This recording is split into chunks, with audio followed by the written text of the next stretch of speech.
welcome to the EST Hangout. This is the EST Hangout, and today's guests are...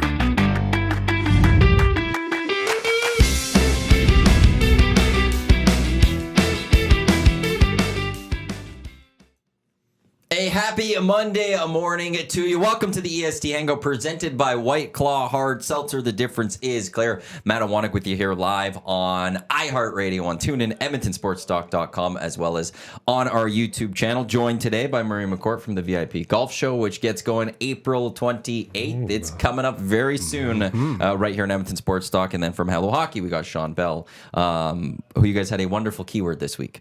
Very good. It was very creative. So we didn't chirp you at all. No, nor should you. No. Hockey being the keyword for that one today. It was really outside the box. It was riveting. I was on the show on Thursday, and he was bragging about that word. So he showed it, and I'm like, oh yeah. Oh my god. You guys will have fun with this one. Mm-hmm. It was really like, as soon as we saw it, we were just like, come on. I worked hard on that one. Yeah, you did. I really focused on like, how can I get a good keyword for Hello Hockey? Hockey. Boom. Who else is going to come up with that one? Next week is going to be hello.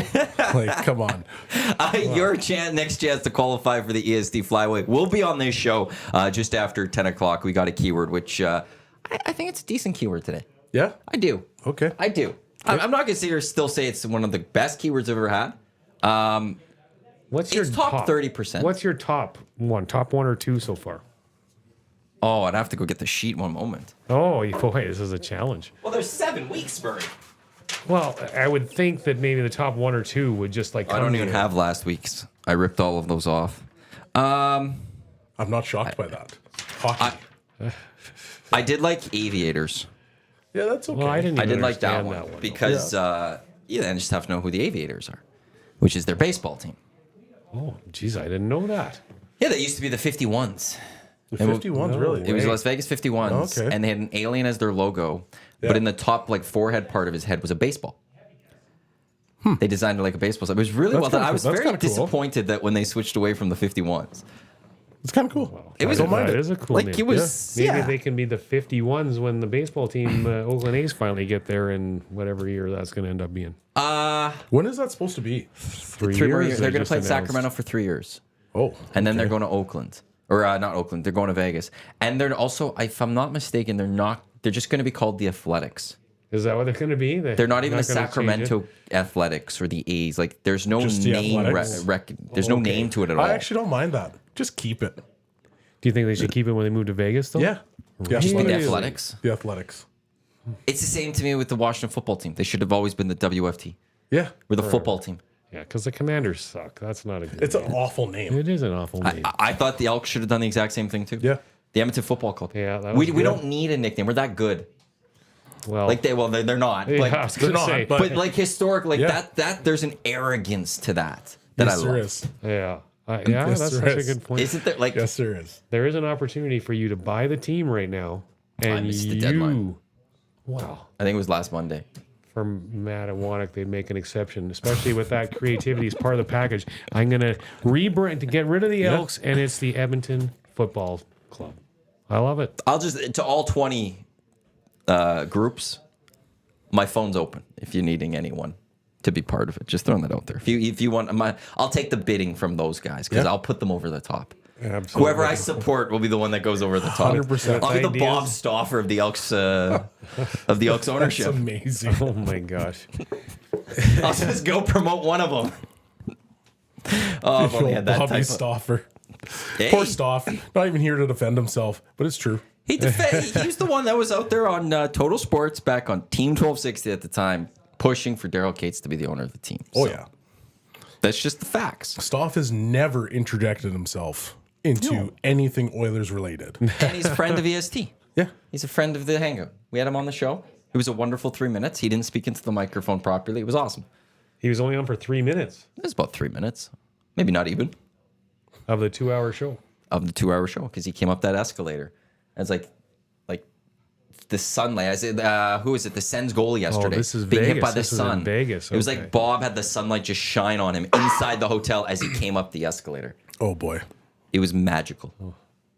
He looks so good on that TV, though, Staff, hey? Like, He always has a little bit of that Zoolander look. It's like he's smoldering all the time. He's got that squint. Yeah. He's staring into the screen. Oh, stuff. What a great guy. And then the best part about it, the Oilers were actually, when they went to, was it Vegas, and he went public skating? And he was high stepping around the ice. The Oilers have actually been really good since then. I don't know what it is. Maybe it's the fact that that was the moment that galvanized the team, brought them all together, watching Bobby Stoff high step, wiggle his way, worm his way through all the. I love him taunting the little girl. I know. Just like looking at her, like waving his head. And it's like, why? It's just some little girl just trying to skate in Seattle, dude. Bob, jeez. And then he fell. It was in Seattle. And then he fell. That's right. Like, Stoff skating or the Ekholm trade. One of those two things, maybe. But how did the Ekholm trade come about? Bob Stauffer went on TV yelling at Ken Holland. And told him to go get Ekholm. Told him to go make a move. yep. So he did. There it is. Bobby Stoff. Yeah. He's the man, the myth, and the legend. He knows how to get. He sees when he needs to interject, and when he does, good things happen. It's the Bob Stauffer way. He's interjecting every second of every Bob day, man. Stauffer effect. Oh, He'll man. get his name on the cup when the Oilers win the cup, because this team doesn't win without Bob Stauffer. Oh my God! We just pointed out the Seattle skating. He does not need his ego stroked anymore. Not even It's a little not bit. stroking his ego, Murray. It's just spitting truths. Is that what it is? Yeah, it's not stroking. Where are we It's wrong? true. Where are we wrong? Hey, I agree. I like Stoff. Known Stoff for a long time It's like too. the same saying it's is all like, good. it's only gambling if you lose. But you the same thing. never hear about it when you lose. We were talking about that earlier. You only hear about gambling when you win. Well, that's my point. You only hear about Bob Stauffer when you win. Yeah, It's the same thing. I'd like to see Bob golf. I wouldn't. he No. does. I don't think he golfs that much. Not now. very much, no. No, I don't. He's not a guy that's looking to get out. Like, he's not looking at the tee sheets this week, going, "When can I get out around Oilers skates and stuff?" Not a chance. No, absolutely not. He's like, if he's not in a charity tournaments, I don't know how many times that guy actually would go golfing. Then Here's a question for you. Have you ever seen Stoff outside of a suit? I've never seen Stoff ever. And I've known him for a long time not wearing a suit. I did work a year with Stoff on one of his shows that he'd come in without a suit sometimes. So Is he a it'd jeans be guy? polo. It'd be like, I just thought it was in black pants. Black pants? But it'd be like, I've seen polos and stuff. Yeah? Yeah. Yeah, I bumped into Stoff and Rob Dom. They were having dinner together. Dahmer, yeah. They're having dinner together at Original Joe's by my house. Shocker. And they frequent that place all the time. yeah, I've known Dahmer for a lot of years too. So they came over and for a chat, and Stoff was Is geared Dahmer down. back? Don't think so right now. He's still out there, eh? I think he's still in Europe. I haven't been following his team that closely, but I think he's still over there I think he's like an assistant coach with Team Austria now. with the national team. Yeah. But not a club team too. He's not. Well, he was with a club team, but I thought I heard he got fired earlier this year. Oh, okay. Yeah. But I also didn't hear did that. know that he was still working with the national team. With the national team. Yeah. So according to Wikipedia, he's the current head coach of EC Grand IMO VSV of the Austrian Ice Hockey League. He's with ESV. Is that what it just said? Take all the other stuff out of there. That team ring a bell to you? ESV. Is that the team you think maybe he got fired from? Or That's the team that I thought he did, but VSV here, yeah.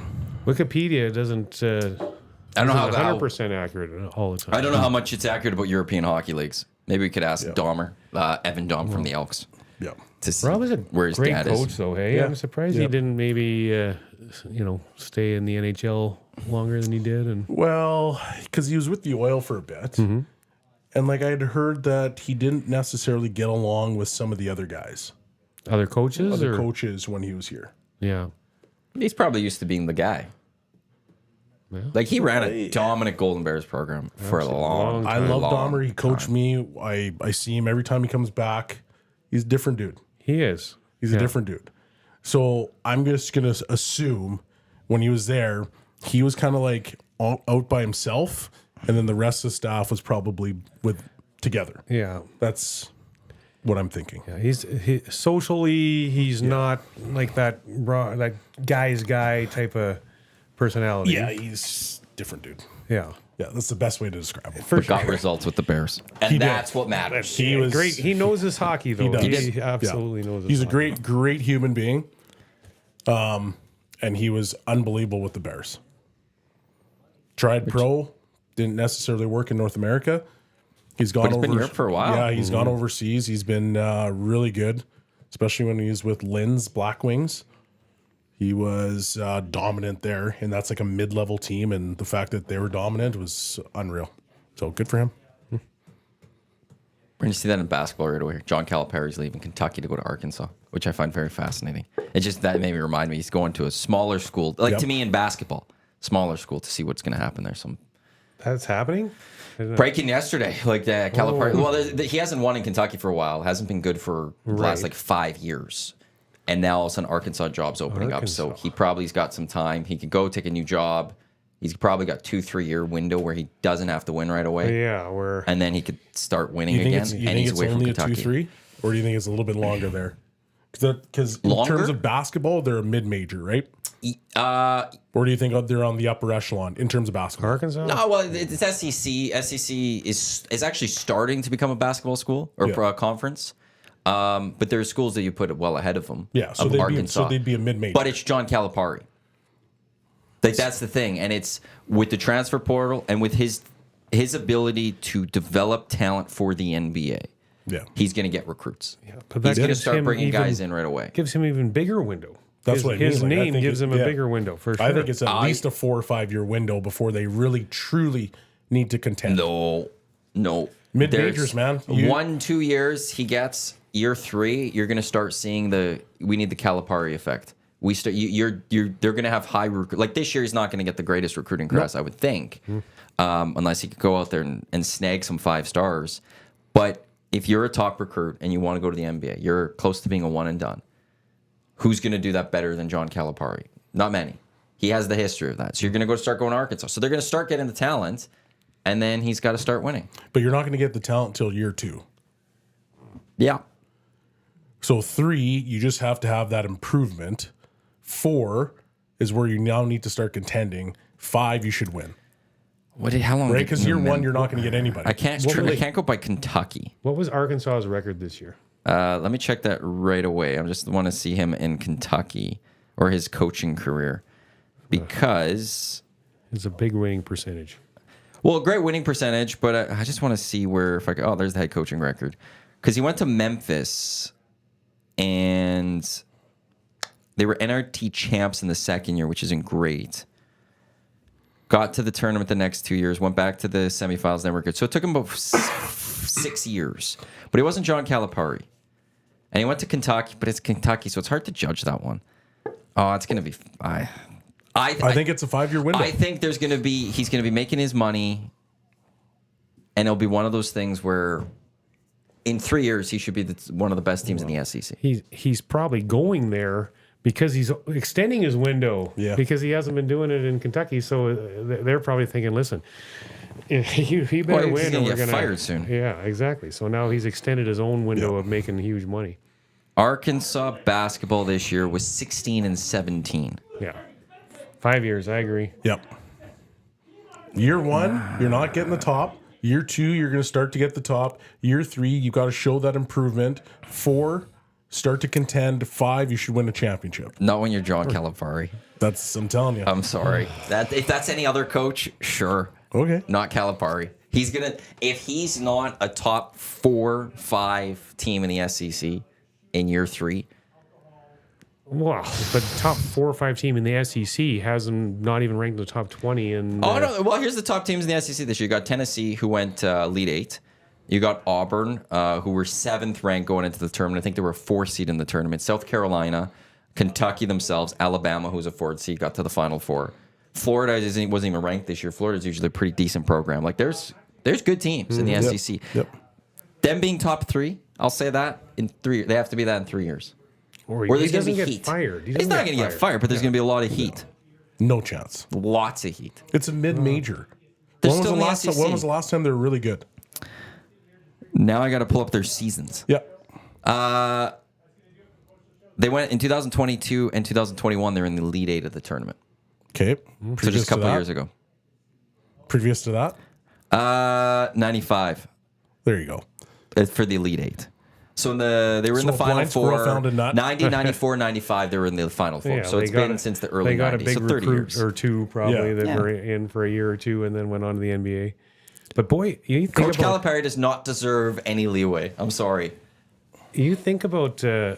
college basketball though, and the percentage of people that move on to the NBA. There's 2 rounds of drafting, and that second round is almost nothing. The teams will just toss away their second round picks for years in trades because they're not getting. I mean, It's very, like if we go through probably the last 10 years of second round picks, there's not a lot of hits. Even the first round. Like, Yeah. is there another sport that cares less about their draft picks than basketball right now? exactly. Yeah. I would say maybe baseball because no one unless I don't know how fair. much the Fair, diehard baseball yeah, fans fully, but like I don't know anything about the baseball draft Exactly. except they've gone shorter and you could go to college and then Yeah. not sign with your team, but then Yep. you're back and then like And it it's, happens in the middle of the season, doesn't Yeah. it? Yeah, it's weird. That is Weird really timing. weird. Yeah.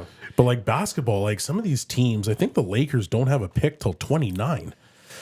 yeah, Like pretty much. I think they have a first maybe this year still. these guys are Well, throwing there's picks only away. 2 rounds though, so there's only whatever Yeah, like 62 it's- picks it's in the draft, insane. 64 picks in So the draft. what happens now when LeBron is done? He's not done. I know he's not done, but what happens when he's done? So And when it's you're a not team like 29 with the When you're a Lakers. team like the Lakers, You're probably always going to get like well, you're hoping free that agents. okay, so let's say LeBron in 2 years is done. So he plays next year, plays the year after, is done.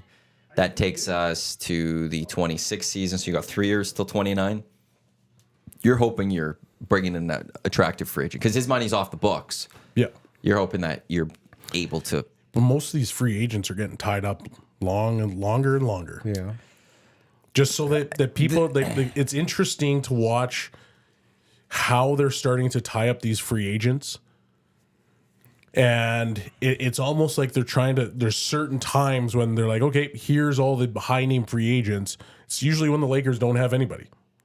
And then the Lakers sit back and they're like, oh, we got to try to figure out a way to move money and lots of it so we can open up the books so we can get one of those guys. Like they've missed out on some serious free agents in the last couple of years just because they had no money, but then they start trading everybody. It's been very interesting. Like the Clippers are getting everybody. Yeah, but they which don't is- win. I know they don't. Culture. But one of the fascinating things about basketball too though is it's the only sport I can think of where they actually give you an advantage as the team that has the player to be able to pay him more with that extra year. You're able Yeah. to give him an extra year on the contract and whatnot. So I think that's fabulous that that there's opportunity for players to be able to stay with their original team. There's a value to stay. There's an Yeah. incentive to stay Yeah, beyond just I like staying that. for your team and I quote like unquote that. loyalty. I think that well, that makes hockey's sense. got that with the 7-8 year contracts. With, You could give your team a player an 8-year contract 8-year extension, where it's only 7 for anywhere else. Yeah, that's I still right, feel that's that right. 7 or 8 year contracts are way too long. I wouldn't want it as a player. I wouldn't either. When you're a top end player, like if you're Leon Draisaitl, how much would you love to have had a 5-year deal? Right? McKinnon had that. Well, you know who's starting to do that right now is Matthews. Yes. If you watch his contracts, like they're shorter. Yeah. And to me, like you actually maximize your money when you do that. And then it also Yeah. gives the teams flexibility to say, okay, well, I just signed this guy. So like, let's just hypothetically throw Campbell for a second. And I hate doing this to the guy because he's actually a pretty good dude, but 4-year contract max. You're already done 2 of your years. Yeah. It's easy now to get rid of him. The And I other- know that he signed a 5-year, but it's not 7. But like, you just have the ability to get out of these contracts. A And if little quicker. For if sure. it wasn't a 7-year contract, like if 7-year and 8-year contracts didn't exist in the NHL, Campbell's 5-year contract wouldn't exist either. He's not getting signed for 5 years. He's probably going to get signed for 3 years. Well, the Oilers were negotiating Or it 2. themselves, weren't they? So, I Yeah. mean, they probably could have got him for 3 years pretty easily. But some players, I mean, I think it depends on your age. Like where Matthews is signing his deals, I think when he's up he's going to be 29 when he's up this time. Think so. So he's still relatively young where he's still going to be pretty solid and be able to get one more big payday. Where you look at some of those other guys that are getting longer term deals like Jonathan Huberdeau, he's probably laughing all the way to the bank right he's now laughing, with but his now do you deal think because Calgary or no, right? Calgary's not. So Calgary's the Exactly. dumb ones that signed him to that deal, but Huberdeau's like, yes, that's perfect. So Because his a little play older, tailed off, Massively. right? Well, like because he's aging too, right? How old is Huberdeau? well, he's got to be early 30s. 30s, yeah, right? early So 30s. that's If where there. like Matthews at 29, you still like. Where does the average guy He's start 30. tailing off? 32, 33 maybe? Yes, 33, 34, somewhere. Right. So if you're 31 years old and you're that free agent and you get offered a 6 or 7 year contract, you're like, hell yeah. Where Matthews at his age, 24, signs to 29, well, that makes all kinds of sense for him because he's going to ride out the salary cap hike that's about to start happening. And when he's 29, boy, oh boy, oh boy, can he ever get some bank then? So then if you're Matthews and you sign a 4-year deal for whatever, he's probably going to end up getting 14 or 15 million. You get your 4-year deal. You go to LA because that's one of the rumors out there. Yeah. You win a cup. You put up unbelievable numbers. Salary cap is now going up again, and you've only got a 4-year deal. Yeah. So now you walk right back into another unbelievable contract negotiation, and you probably make more money as long as you're right, like because now the salary cap is actually moving up. Absolutely. So the ability to get more money with that shorter contract is sitting there. Like if you were to sign a 7-year deal in LA in the same circumstances, well, now you're taking into your mid 30s, your late 30s. Right. You never know what's going to happen. Right. So like if you have that smaller contract and you still play well, like if you're like Ovechkin, well, you just scored his 30th goal. If you're Crosby, you scored your 40th goal. Like, so now you're sitting back and you're like, oh, I'm 37 years old. I just put got up it. 40. Yeah. My contract's coming to an end. Yeah. Salary cap's going up. Maybe I can squeak out another 2 years of like serious money. Absolutely. So I view though Matthews when he's 29, he's probably going to go to where he wants to go and sign a longer term deal there till he's maybe 34, 35 years old and dive into those years a little bit, getting huge money when his play is in theory going to start dropping. Now, when you see Ovechkin, he did have a rough start to the year, but now he seems like he's back. And I mean, those guys are carrying it on long after 32, 33 years old, but it's just not necessarily normal, though, right? Maybe for the new era it is, because there's not as much hitting, Yeah. there's not as much fighting. Yeah. So the wear and tear on the body is less. So now guys, the science of working out, how hard guys work out in the summer, the way that they've changed it, the nutrition habits, like guys are able to play longer. Yeah. So another great example of that, Patrick Kane signs a 1-year deal here with Detroit this year. Yep. You know, off of this surgery that nobody's ever come back and played well. Now, Kane's been unbelievable this year for a guy coming off of that surgery. Yeah. So what's he gonna sign next year? Yeah. That could get pretty hefty for him, I would think. Could. Maybe. I would sign a 2-year deal if I was him Yeah. for lock legit in for money. that. Like, and that's locking in when you're older, getting some cash. Yeah, absolutely. Yep. But I could see Matthews still. Like, let's say he does want to leave Toronto and go somewhere else. I could still see him at 29 signing only a 3-4 year deal. Because one, you can still get another deal at early 30s, get some money. But also, I don't know, if I'm a player, I'm going those short term because it also gives me that option that if this turns bad, I can go somewhere else. It's not even always about the money, just that I'm not locked in here. I don't have to be the one that asks for the trade. I'm just going to keep control over my future. And all of a sudden, you know, Arizona does have a new rink. And all of a sudden, they're looking really good. I'm going home. Yeah. I'm going to help open up their new rink. Kirk Cousins, You know, all of that. Like, he's been a master at that. yes. He's been a master at that. He's made what, $400 million for a guy that's, you could argue is Above average. above average, that but what he's we'll go? probably like what, ranked 15 to 16 in terms of quarterbacks in the NFL. I think at any given moment, I think the highest they could have ever put him was maybe 10. Maybe. Maybe. yeah. At the height of his And he's career, made like I think that's $400 million because he's been so smart signing. Oh, here's 1 year. Here's 2, 3. Oh, I'm up again. Oh man, damn it, I'm up again. Oh, you need a quarterback. Yeah, guaranteed Oh, yeah. money only. I'm here. 3 years, guaranteed money, all of it. Yeah, all of it up front. None of it, like no defer, none of that. Just give it all to me right now. Yeah. You know, that's. I'd like to see some hockey players do that. Take full control. And that's where unless you feel that your game could drop or something, don't go 7-8. Injuries too, though. You get a big knee injury, and absolutely. Now, how does insurance work? It's a definite risk, but I mean, at the end of the day, the NHLPA will take care of you. If you end your career off of a knee injury and you're playing the NHL, the NHLPA will take care of you. What's insurance like, though? Like guys like Sidney Crosby, example, he's got insurance that if something happened and he blew his knee out and didn't get that $10 million on his insurance, right, just off of his body alone, right. So, like, if a guy does get hurt and is then not able to get that next big contract, if they're insured properly, they get that money through insurance, right? Yeah. Yeah, I'm not sure exactly how that works, but I think the PA would also be okay with it. Big time. Because it drives their money up. Well, yeah. If you're every year constantly talking about how we got a new highest paid player, new highest paid player, new highest paid player, it keeps bumping up the salaries. Not McDavid signed it X number of years ago. How long did it take for someone to pass him? Right, like it's just a next highest quarterbacks in the NFL. We're always talking about the next highest, next highest. And it starts to put hockey into the conversation of the different, like the highest paid sports athletes or sports. Mm-hmm. Because right now, if you think about it, Connor McDavid's making 13.5. 12.5. Is 12.5? That's even worse. Yeah. That's a mid-level exemption in the NBA. I think McKinnon's now in that range. Yeah, but that's a mid-level exemption. Yeah. When Danny Green signed with the Raptors in 2019, he signed for I think it was like 10 to 12 million, somewhere in there, as a mid-level exemption. Oh, the salaries.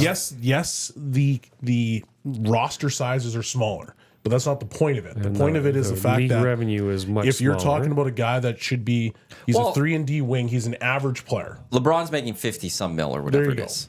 McDavid's 12.5. Jamarcus Russell, who was one of the biggest busts in the NFL, made a guaranteed $54 million as a first overall pick. Yeah. And they changed the rules not long after that, where now there's rookie deals in the NFL, which and the rookie deals are still absurd. Yeah. But like, okay, so if you go back to my era, because that would have been right before they did that 24% rollback, it was 1.3. 54 million, 1.3. Yeah. Huh. With the way the NHL salary cap works, though, if these guys, the high-end guys, just keep taking more and more money, which they will, are you not finding that it's pushing that middle class in NHL are kind of getting scred over here? Because 100% they are. Yeah. So you've got your high-end guys that are making their money. But that's you got to what all fill the the rest of the roster with minimum wage guys. All the other leagues, their stars get paid. Yep. And in hockey, it's like taboo for a star to get paid because it's like, well, what about that third liner? What about that? Like, it's always about what about everyone else? Like, maybe you should leave some money on the table so that this guy can get money. Whereas in the other leagues, it's the star receiver wants his money. The star receiver gets his money. Yep. And then they'll figure it out. The NBA, the superstars keep signing max deals. And no one goes, well, LeBron, did you really need that max deal? Or maybe the Lakers could use a little bit of extra cash to go pay for a sixth player or seventh player. No hard cap in the NBA, though, so a little different there, too. Their cap, though, is all, well, it's mix. It's a cap, but then there's the luxury tax in it, and you just got to pay an extra, like a lot, but like luxury. But no one sits there and goes, "Otani, maybe he should have taken 600 instead of 700 million." Now there's the deferred payment, but in hockey, it's could that star player take a little bit of a discount? Not so. I don't. I'm okay with hockey going. No, the star player wants their money. Go get your money. You're the one that's driving up. The people are coming to watch you more than anyone else. For sure. Get your portion of the revenue from that league. I do agree with you. I will say that hockey is a little bit different in the sense that star players are only out there for so long. Connor McDavid's out there for what, 25 minutes a game? A third of the game. Third of the game. We'll go. The NBA, star players usually out there for 40 minutes. Yeah. He's out there basically the entire game. Yeah. Football's 50%. Football, 50% of the game, but you have the ability to impact the game at a greater level than you do at hockey. So I understand from the hockey perspective where people are like, well, no, you need to have a little bit of haircut so this guy can get it because you need to have ultimate depth on your team. So I get it, but at the same time, I don't disagree with you. Like, I do think that we're now in an era where it's like the superstars drive everything, right? Like if you rewind back 15, 20 years, well, maybe some of those fighters might be the guys that like their jerseys are everywhere. But now it's like, hey, it's superstar driven. Like people don't want to see, unfortunately, that fourth line guy. They don't. Unless you're with the New York Rangers right now, then you're unless you're with them. But at some point, that mystique is going to wear off too. Yeah, well, when he keeps losing every fight he fights, he won't be that popular anymore. Yeah, like at some point, it's gonna wear off. And you know, I know what it's done for hockey. Like with Rempe, he's come in and he's revitalized kind of that physicality, that violence. But at the same time, the Rangers are the Rangers because Panarin's unbelievable. And the Rangers are the Rangers because they've got good goaltending. Well, how many 100-point players do we have again this year in hockey? When was the last time there's been this type of a battle for the MVP of the league award? Like, this is crazy. Yep. You could legitimately make a case for, 5 different guys for sure? Yeah. That's spectacular. That's great. There's 8 players right now in hockey that have 100 points. We're likely looking at 2 more being added to that. JT Miller at 97 and Nylander at 96. Yeah, they'll both be out. Sam Reinhart's at 90. Be a little tight. And what's the top right now? Is Kucherov? Kucherov 136, McKinnon 133, McDavid 130. McDavid with a few less points. McDavid has the second highest points per game. Kucherov with better points per game, 1.79, 1.76, 1.71. So it will be a tight race between those 3. And I see, this is where I come out on this. I go back to Ted Lindsay Award should be the true MVP of the NHL season. I trust the players more than the media. But if you go by the definitions too, I like it. Ted Lindsay's best player of the year. I think Hart Trophy's most valuable to your team. I think because of that, we should have 2 different winners this year.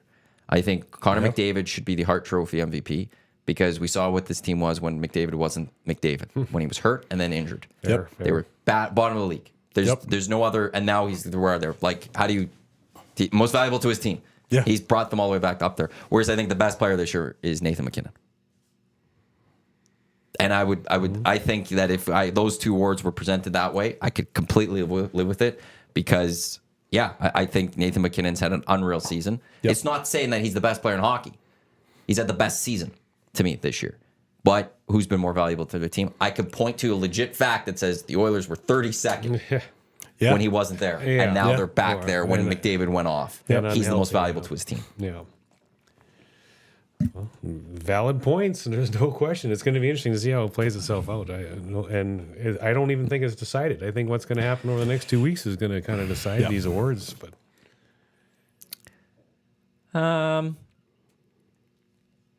is it decided? Hart. I'm just trying to think with the Hart. Kucherov. If it's between those 2, it's not decided. But if you're voting Kucherov, I think you're setting your way already. Because there's a lot of Eastern-based reporters, and that's the thing. Like, how many of those Eastern that are like, I'm with Kucherov, aren't going to then care? Why do you not have him up there with McDavid and McKinnon? Kucherov? Yeah. Oh, he'd be my 3. I just like, again, the most valuable to like I just that whole example of McDavid for me was there. I think McKinnon, like that home point streak. I think he's had 2 19-game point streaks this season, just overall. He's been pretty good. He's been carrying. He's been just absolutely unreal. It's hard. Like the Lightning have a lot of other great players. So do the Avalanche, right? Like so, you're really nitpicking at that point. Absolutely. I will also say, just straight up, I think he's owed an award too. Now, I have no problem. I don't want to go participation ribbon type thing here, but a guy who I think deserves in his career a trophy. He deserves one of those major trophies. Is McKinnon, you're saying? Yeah. Oh, whereas Kucherov's got. McDavid's got. Yeah. Like McKinnon almost, I think, deserved it over Hall a few years back. Now, again, in the MVP debate, you could argue that Hall was most valuable to his team, but I think McKinnon was owed an award. So I'm okay with even going like, you're having this unreal season. McDavid's got it. Kucherov's got it. Let's get this guy his trophy. Interesting way of looking at it for sure. And McKinnon, he is so good. I mean, for him to not get that type of recognition in his career would, probably not be right. Him and McDavid need to be online together when Canada comes together. Could you? That's that speed. Are you kidding me? I just need to see it. You'd rather have those two together than Crosby and McKinnon? Well, like I need to see McDavid with Crosby at some point, just because we need to have that moment in a game where those two were together. Like, Could you imagine a line with Crosby, McDavid, and McKinnon? well, I was gonna switch that up. I was gonna say instead of Crosby, Bedard. Can Crosby skate with McKinnon and McDavid still, though? He can think at the same level. Well, He that's doesn't true. need to skate Yeah. with those Need to, two. yeah. Those Yeah. two could take the puck up. Yeah. He could come in a little later and. He could do whatever Finish he things wanted off. at that point. So when is this tournament again? Well, It's you got not the Four this Nations year. or whatever that is. It's not That's this at year, the right? All-Star game. This in 2025. 2025. Okay. And then the year after, it's the Olympics. So, like, I like you need the moment where we have to have McDavid with Crosby. They just have to be somewhere together somehow, whether it's the power play, whatever it is. But I've always just want to see the speed of McKinnon and McDavid together. Who do you deal put? with that. Who do you put net front? If you're the first unit of Team Canada Yeah. and you have those options, who's net front? Hyman. You putting Hyman out there? So Look you're what gonna he's go. done with You're gonna Connor go McDavid. McDavid, McKinnon, Crosby, Hyman, and who's playing the point? McCarr. Yeah. McCarr. There you go. It's got to be McCarr. Yeah, that's pretty good. As much as people would That like. is like one of the most outrageous power play units I've ever heard. Yep. Do you like Hyman or who you got? I like Hyman, so don't get me wrong, because to me it's a Kunitz situation Yeah. again, though. Yeah. So I'm not going to sit here and tell you that he's the best option for Team Canada, but if you're riding shotgun with McDavid, he is the best option for McDavid. Yeah. Because of the way that he understands how to get to the ice, navigates the ice very, very well. So Hyman, yeah, for sure. I think he's an awesome player. Can McKinnon be net front though? 'Cause he's a tank. I would not put McKinnon on the net front. mean, I would when almost you're looking literally at- I'd put McCarr up top. I'd have McDavid and McKinnon on the flanks, and Crosby would be bumper for me. Yeah. And then just sounds watch awful. these guys just No, because rip the it Olympics apart. is 2 years from now, though. I just keep fingers crossed that Crosby can still keep playing at the He level will. he is. he just had 40. Yeah, I know. He's He's not young. just doing things that like it's unbelievable. Yeah, I don't see a he drop is. off coming that is so substantial that he can't make that team. Yeah, but does he play top line minutes with Connor McDavid? I mean, it'd be great if he does. It's just Oh no, I don't think he'll At play that top line age, minutes. yeah. I think he'll have to play with McKinnon, and then who goes with McKinnon, I don't know, but I know that there's some Team Canada projections that have been floating out there on Twitter or X, and I know it was like the first line was Hyman, it was McDavid, and I honestly don't remember who. It might have been Braden Point. Is your first line. And then the second line was Crosby, McKinnon, and Marchand, I think it was. The third line, don't remember. Fourth line, don't remember. Bedard was somewhere up on that Yeah, list for as well. sure. I've got one I'm looking at, which had McDavid with Huberdeau and McKinnon. So this must have been a little older. Oh, Yeah. It's in Huberdeau's 2026, up. yeah. Point with Marner and Lafreniere. left. He's not. This is an awful ranking right now. I'll have to find something else. Because I'm seeing a lot of 2022s, but I don't want the 2022s. Now that one was though for 2026, which was really weird. Somebody in the nasty chat, Andrew, saying, "Imagine a power play one of McDavid, McKinnon, Crosby, Bedard, and McCarr." Yeah, that's There is no net front, but there is no net front, but man, are they nasty. Would that be just something else? There might be too much creativity there. Well, that's where it's like I'm okay with sending Yeah. a Bedard to a second unit Yeah, because it to might. build a second unit out of Yeah. something. Because with that, I mean, it just might just get too. It might be pretty, but is it going to be effective? Like maybe. I mean, with that much talent, you never. But my goodness, that's where that net front and you still got It's to get. partly why I pucks in the don't net. care about the goaltending for Canada. Okay, so here's one. Well, you're going to have to. Zach Hyman, Connor McDavid, Nathan McKinnon, Stamkos, Point, Marner, Marchand, Crosby, Reinhart, Barzell, Horvat, Stone, with Bedard as the standalone fifth line guy. But I'm not putting Connor Bedard there. Well, in That was one 2 projection. years, in 2 years, that'll change. Bedard's He'll be in there. climbing that. He'll be in that somewhere in that. So that was one. Second, third line. Another one was Hyman, McDavid, Marner, Point, McKinnon, Bedard, Marchand, Crosby, Reinhart, Robert Thomas, Scheifele, Stone, Barzell on the fifth line. Yeah. This is. I don't care what the goaltending as much. Like, Well, okay, who is it saying for I think goaltending goalies, will be. though? It's Hill and Skinner are really your two. Skinner and Hill, Aiden Hill. First one here, I've got Hill, Jari, Skinner. Second one, I have Hill, Skinner, Montembeault. Like that's what you're looking. Which like you got a Stanley Cup winner in there, and we'll see what Skinner could do over the next couple of years as well. Yeah. I don't hate that. Like it's not obviously Vasilevsky. It's not Hellebuck. It's not those top end goalies. It's not that. But when you have that group in front of them, you're scoring goals. I'm so, like, how do you stop a line? Let's just put McDavid and McKinnon together. Stop that. Stop that. And if you can, well, there's three other lines coming over those boards for Canada that you're letting a Bedard go, or you're letting a Crosby go, or you're but you have to stop McKinnon and McDavid together. the other teams also, they don't have lineups like that. The but USA they're is still going to be good. actually really good. Really good. Everyone keeps talking about how the U.S. is going up. I got one. Of Hyman, US? McDavid, Bedard. Hyman, Marner, McDavid. McKinnon, Barzell. Marchand, Crosby, Konechny. Point, Tavares, Horvat. Extras being Reinhardt, Nuge, Stamkos. Yeah. I'm not I as, don't I'm like not that as one. big of a fan of that one. No. Nope. What's the defense? That group was Taze, McCarr, Okay. Theodore, Dobson, Morrissey, Bouchard, Extras, Hamilton, and Pietrangelo. So let's do this. Let's do it. Let's just rip this Band-Aid right off. Okay. Is Bouchard an Olympic? This is the EST Hangout presented by Whiteclaw. Matt Iwanyk, Murray McCourt, Shawn Belle with you here. The EST FlyAway keyword coming up just after 10 o'clock. Is Bouchard good enough for the Olympic team? Yes. Man. When you got At this rate,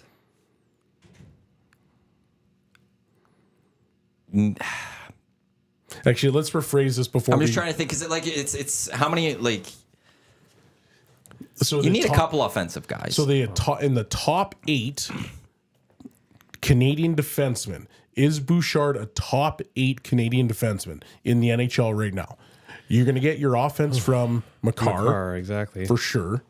Dobson, who was 1 pick after Bouchard or 2 picks after Bouchard, is a better all-round player.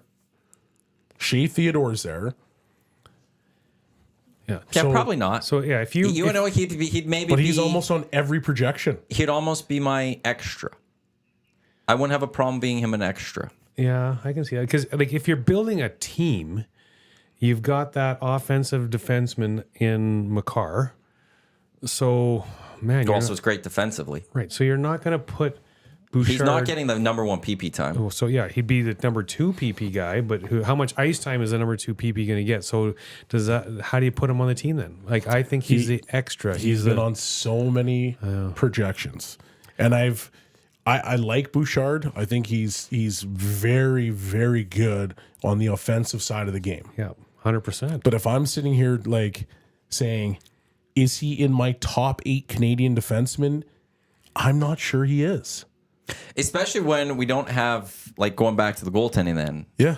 it's not as solidified there that you want to make sure you're strong defensively. Yep. You will have some, like we talked, McCarr will have that offense. And then your forward group is just unreal. Yeah. Offense shouldn't be a problem for Canada. Nope.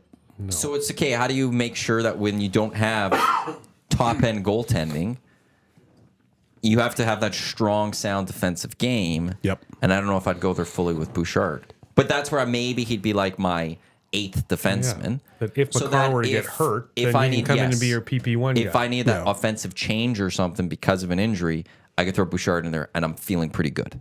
Yeah. Yeah, I like that. It's best on best. Yeah.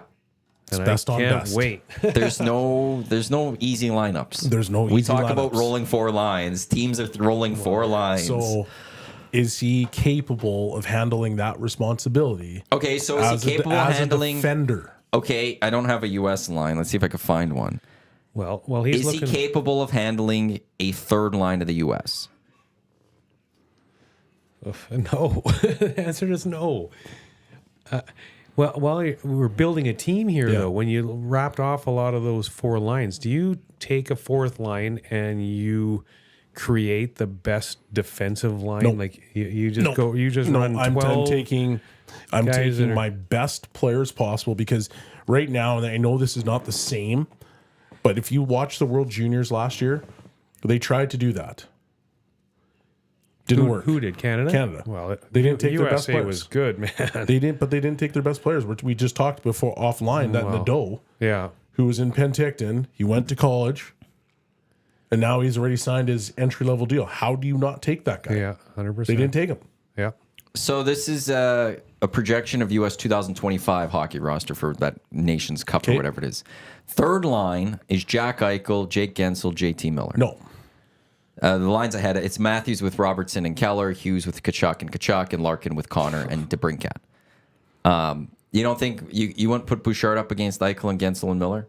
With who would he be paired with? Who's he paired with? I got to now find a Canadian roster for that. So you don't trust him there at that point. It's based on that look. I'm going no. Yeah, you got quite the look. Man, that, yeah. No, thank you. Yeah, the Hyman one would be interesting too, just because, well, he's going to have to keep producing at this higher level. He can't. I don't think he can go as a 30 goal scorer in 2 years.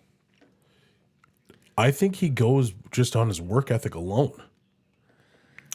Well, It's literally Yeah. it's a McDavid. Kunis situation all over again. Kunis found a way to be ultimately, successful with Crosby because he understood this is what I need to do. But he wasn't that successful in the tournament. No, he wasn't. He had, I think, he finally like the gold medal game he actually produced or something. Yeah, but Kunis versus Hyman is to me, absolutely. Hyman's a much better player. Yeah. But it's also like a couple years away, and we'll see. I'm not expecting Zach Hyman. Maybe I shouldn't go this way. Necessarily be a 50 goal scorer the next 2 seasons as well. Yeah. Right, like career high that we're looking at right now. 30-year-old, you don't bet on that type thing necessarily. Yeah. But I could see that whoever the GM of Canada is going to be, I don't know if we've announced it. I don't think there has been an announcement for the GM of that team. If Hyman's a 30 goal scorer next season or something, I could see them looking past them. That's fair. And other Very names fair are going to comment. come up, like Macklin Celebrini. That guy. I've got a 2030 projection right here. at 20. We're already looking at 2030. Holy. Oh, we haven't been in Olympics since I know. 2014. Now we're already looking at 2030. The first line would be Gavin McKenna, according to whoever this person is. Gavin McKenna, McDavid, Bedard, Fantilli, McKinnon, Marner, McTavish, Celebrini, Barzell, Byfield, Misa, Cousins, Point, Jacobson as your extras up front. Who's the goalies in 2030? Levi and Skinner. Okay. Interesting. Skinner gets a lot of love in these, but he doesn't get a lot of love in his own city when. Well, because there's first not a half lot of of the other season. people to choose from. Fair enough. That's the one difference in that regard. You can't just take any goalie you want. Whereas in hockey, although Skinner's been getting, I think, quite a bit of love in Edmonton the last few Lately, I months. I still just. I go don't think back there's to as many concerns around Skinner as there was going into the calendar year. It's just still referencing back to my rant before Right before Christmas when everyone was chirping Skinner like crazy. So I've got one projection of defense from one website that is nameless. Taze, McCarr, Uyghur, Dobson, Nurse, Bouchard. A double Oiler. Oh my God. No Morrissey chance. being the 7th. No chance. That's exactly what I'm saying. Not too. a chance. Not a chance in this world. No. The other one Okay, Is that Bob Stauffer making chance? that? No, it that wasn't pick? Bobby No? Stauffer. Oh, okay. Who in your eyes got a better chance of making the roster, Nurse or Bouchard? Bouchard. Bouchard for sure. Okay. Because he's got a higher offense. Like Bouchard might be on the ballot for Norris Trophy this year. Top 3 in the league, but not top 8 in Canada when you're building a roster. Because the Norris is about who's the best offensive defenseman. That's what largely it's turned into. Best offensive defense, you mean? Offensive defenseman. Yeah. Yeah. Sorry. For Yeah. sure. Here's the other one. Taves, McCarr, Uyghur, Petrangelo, Morrissey, Dobson. Bouchard is your 7th. Yeah. See, I can live with that. I can live with that. I can live with too, that yeah. because again, Yeah. just as your point we said earlier, if you need, McCarr, all of a sudden something happens, banged up, I would love to then just throw Bouchard out there. because at least then McDavid knows Bouchard for that power play and getting that going easily. I would want him there, but I don't think he's dressing in. It'd be like a PK Subban in 14. Yeah. Now, how about that Taves trade? Islanders traded Taves to the Colorado Avalanche for 2 second-round picks. Are you out of your mind, Islanders? Joe Sakic's become an unbelievable general manager. Wow. And there was a portion at one point, like in the summer, quite a few years ago, where it was like, this guy should almost be fired. It was not looking good. Yeah, the articles right around that Duchesne trade time. Yes. Yeah. And he just held on. He said, no, I'm going to be patient. There was like 2 or 3 trades in a row that Joe Sakic fleeced the entire that Duchesne NHL. trade was unbelievable. So good. Yes. Like, you go back and look at that trade, and they got like 5-6 quality pieces for him. I always thought that trade alone was the catalyst to put them out of their rebuild and into what they currently were. Like, I thought the Oilers in the Avalanche were kind of like side by side in their rebuilds. And then Sakic went out and did that trade. Followed that up, I think, with the Taves trade. And then there was a third one that brought some guys in, like towards the deadline, and then that just went boom, done. Yeah. There's a petition on change.org from June of 2017 where people wanted Joe Sakic fired. Yeah, it's crazy. Only 8 people signed it. Yeah. But it was, and I remember there was a couple of articles written around that time. And then, they look like such a disaster when then Patty Waugh resigns in August or whatever it was. And you're like, what is going on here? And they then just, why am I Bednar? They just bring him up from the A, put him on the bench. Like, they're a joke. Yeah. They're a joke. Like I think they were like last in the NHL. Like, this is just horrendous. And then all of a sudden, this the powerhouse. Yeah. And it makes me. I was a Joe Sakic fan growing up. So was I. So it was Yeah, like, this makes me Yeah. seeing him win. A couple years ago. I know it hurt Oiler fans because they're lost, but I was like, Joe got another one. He deserves it. Yeah. Just being an unbelievable executive. Yeah. Unbelievable. Just Like crushing it. him and Yzerman, 2 best former player executives ever. Yeah. Hard to argue. Yzerman built what it was the foundation of the Lightning and everything that's there. And you're starting seeing to the Red happen Wings. again. You're starting to They're see it right climbing. now. They're climbing, You're yeah. seeing what's happening. Yep. Will they get to the playoffs this year? We will see. How close are they? It's close. Because that's a tight race. They are close. The Red Wings offseason this year, he threw so much shit at the wall, and I'm thinking, like, what is he even doing? But They're holding a the bunch spot of right it's now. a bunch of it stuck. Oh, yeah. Yeah. So good for him. More stuck than fell off. Yeah.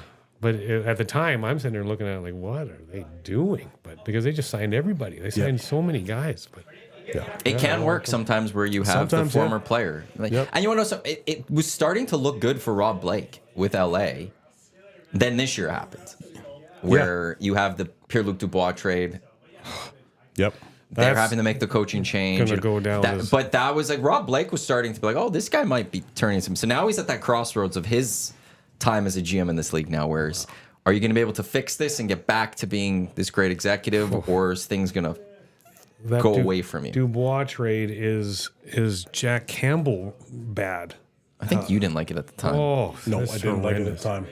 I thought How it was. can you like I that thought I knew what they were trying to do. I thought they were trying to up their talent level because if you look at it for face value, Dubois should be the best player in that trade. Should be But he's a donkey. 100%. Yeah. Don't disagree.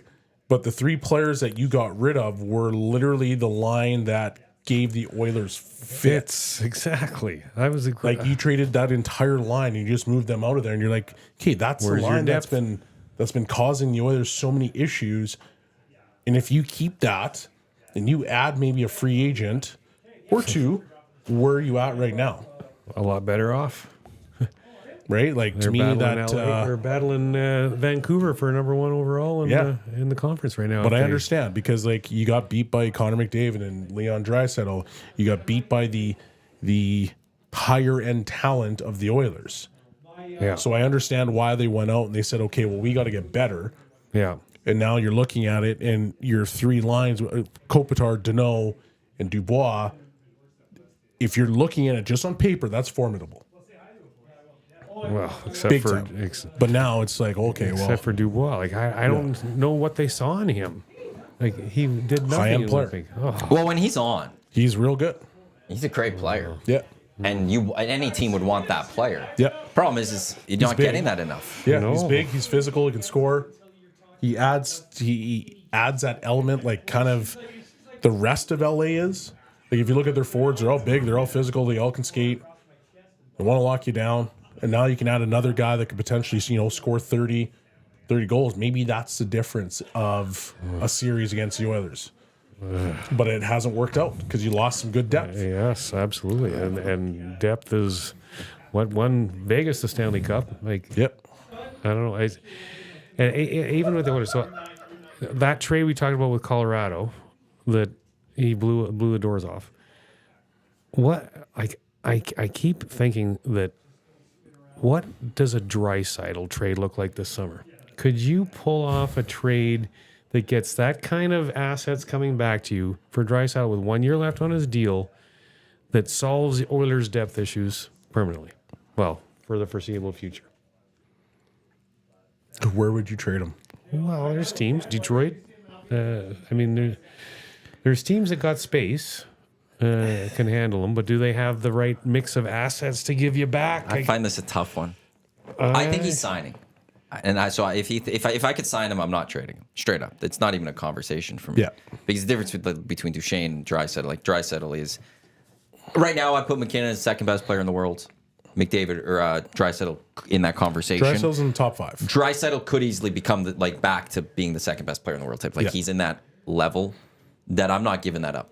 Like for almost I would have to see if somebody would have to put the package in front of me, and so I could look and be like, I wouldn't trade him. But I also think you can't lose him for nothing. And this is where I find this such a fascinating little off season where it's like he doesn't necessarily have to sign by game 1 of the season, but you have to know. You have to know with almost 100% certainty, 99.9% that Draisaitl we'll get this done.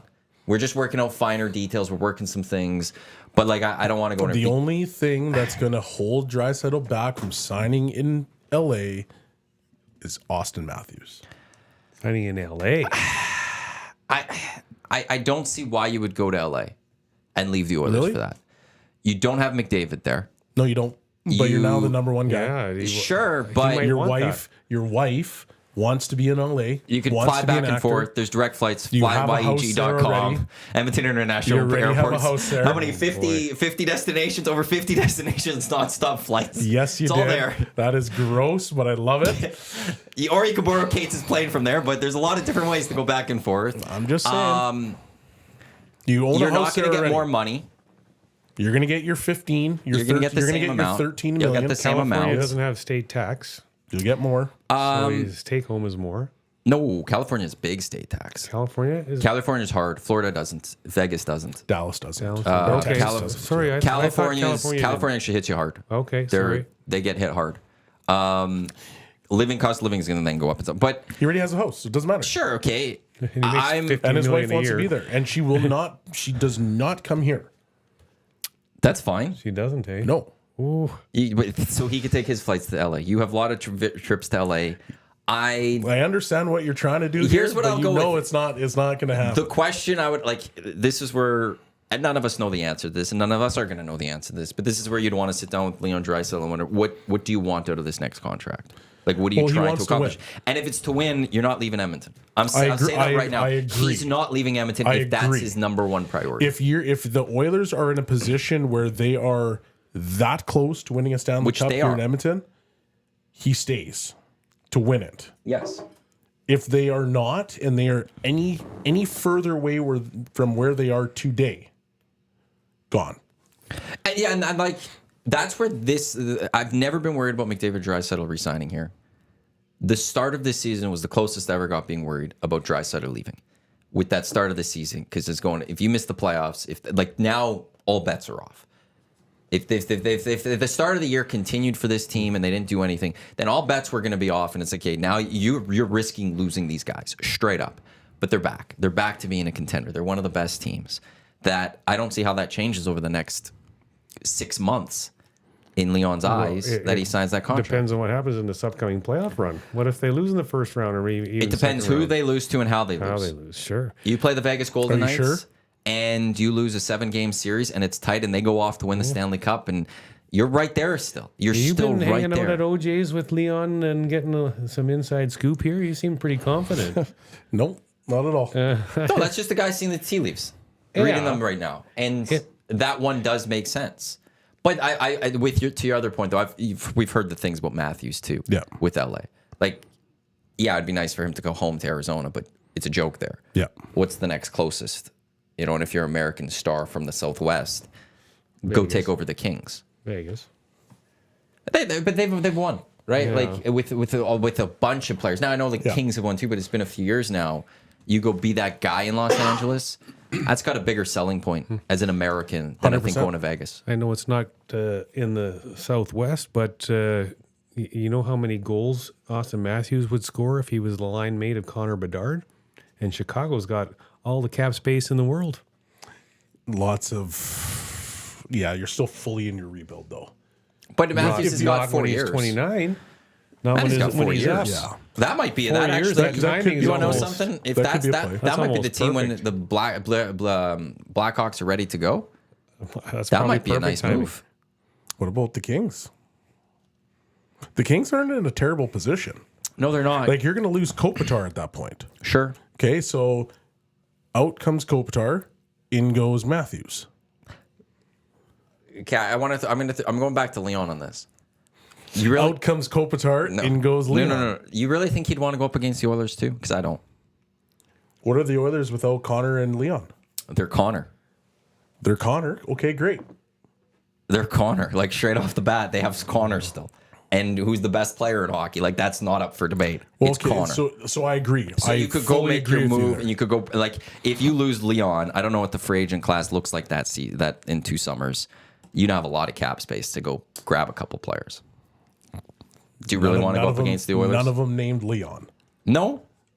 But can And you when get you two players have that the replace? supernova ability, when you have Connor and Leon together, you instantly lose that.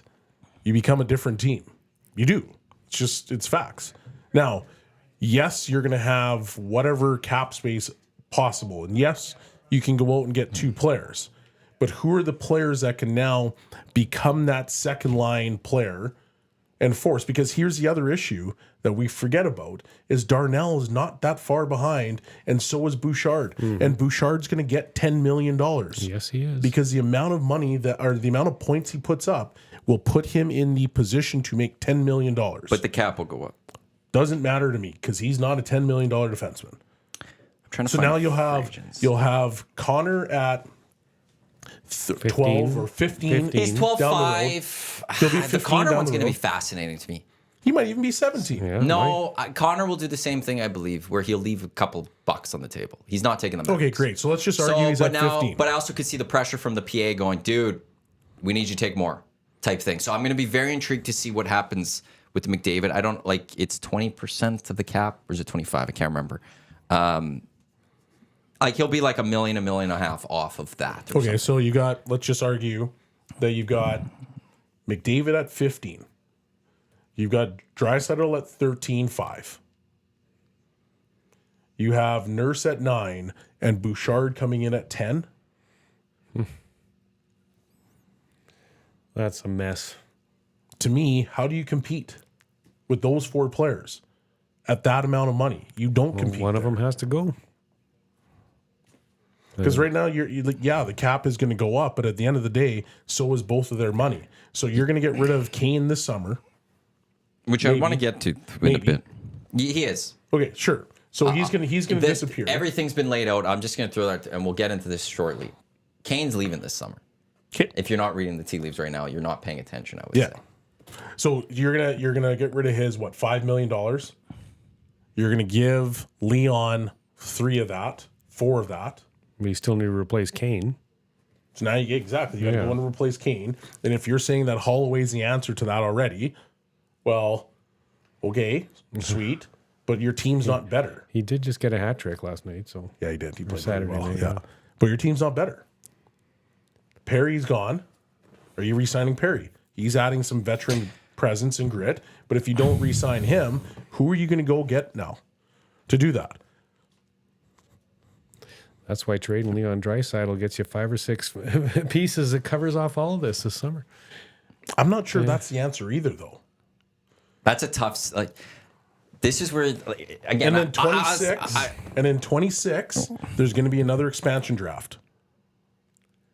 No. Are you sure about that? Yeah. Because so you're saying summer of 26, so in 2 summers. That means Utah. That means we have 33 teams. I understand with that part. Like, it means though that we've gotten them submitting their bid, being fully approved, them building their stuff. It's usually a little bit longer. I would say that's 2 years away. That's a little too quick for me. I think I'm going to stand on this, and I'm going to say this again. Yeah, no, that's fair. In 26, Yeah. Utah will be the 33rd franchise in the NHL. And now here's where you solve the Oilers. And this is me putting this out there, and there's nothing behind it. Golden. You're going to say Bouchard goes there. I would take Nurse's contract at 9.25. I'd give them a first-round pick. So you're taking him. Then you get Bouchard at 10. There's your money back. You have Leon, you have Bouchard, you have McDavid as your cornerstones now, and then you go out and you have that 9.25 to fill with another defenseman or 2. So June of 2016, the bid was unanimously voted approved to begin playing 17-18. So that's 2 seasons. Mm-hmm. But that was June of 16 when it got approved. So we have until the end of this, until the start of the summer for this timeline to play out, which is to me a little quick. We'll see.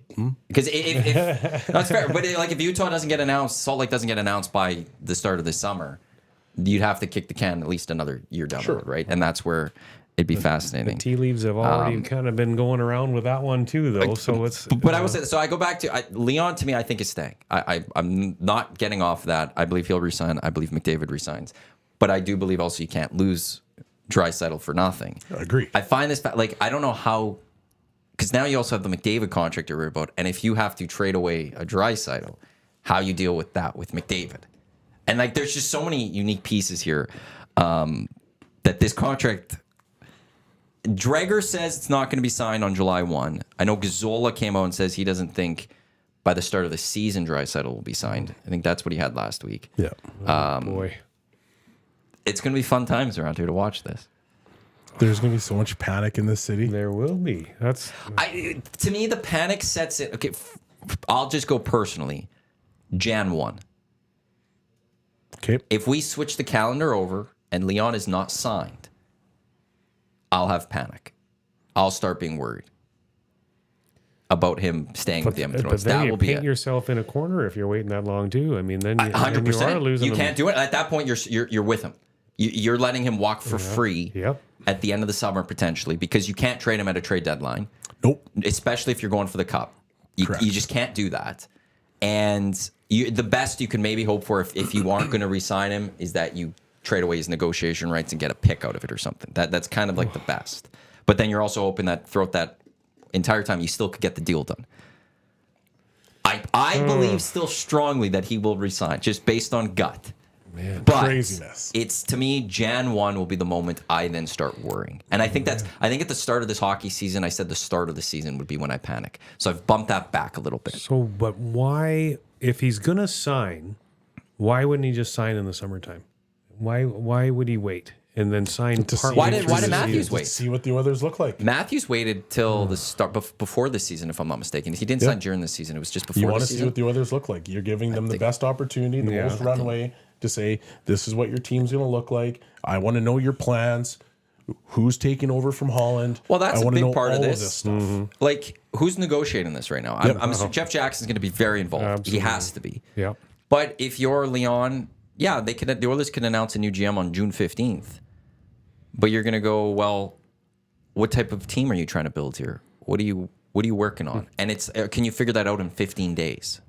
I don't think so. Well, I think they probably know who that GM already is, but that's been crickets too. I mean, Very much so. that which is surprising because everyone knows that Holland's done, but I don't know if they do because on one side we're not hearing a lot, but we've also heard a few names that they're interested in. So it doesn't seem like they've gone through a deep process necessarily yet. I don't know. Maybe being quiet on this one is a good thing for this team. Probably. Who's going Shawn to be the Belle. next GM of the team? No idea. No. Bob Okay. Stauffer. Bobby Staff. Oh well. Yeah. It would be amazing if it was Stauffer. Yeah, this one would be. This is going to be a very, very interesting time. Okay, now I'm going to throw one thing back at you before we get to the keyword then. Yeah, You're saying Draisaitl LA possibility. possibility. If that were to happen, does McDavid stay?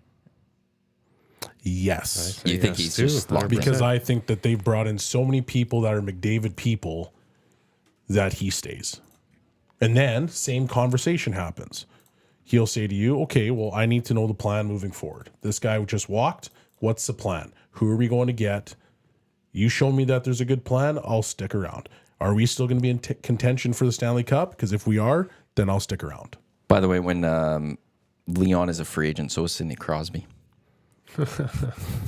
Who's going right back to Pittsburgh? So is Rantanen. Yeah. There's actually not a bad list if some of those guys don't sign. So if Draisaitl, Aaron Ekblad, right now, pending free agent that offseason too. Really? Mm-hmm. What kind of money does he make? Ekblad? Yeah. Like right now or Yeah, weekend? right yeah, now. it's pretty big. Let me get that for you. It's like 7. We'll wait for the real number. Aaron Ekblad. I need to find Florida here. Where's Florida? There they are, just above the Oilers on this. Aaron Ekblad right now is 7.5. 7.5. Yeah. This year, next year, and then a free agent. He's 28. So 28 now. yeah, 30-year-old defenseman. When you go to That's market, right at that cusp where teams will give them too much money and then they'll regret it 3 years later.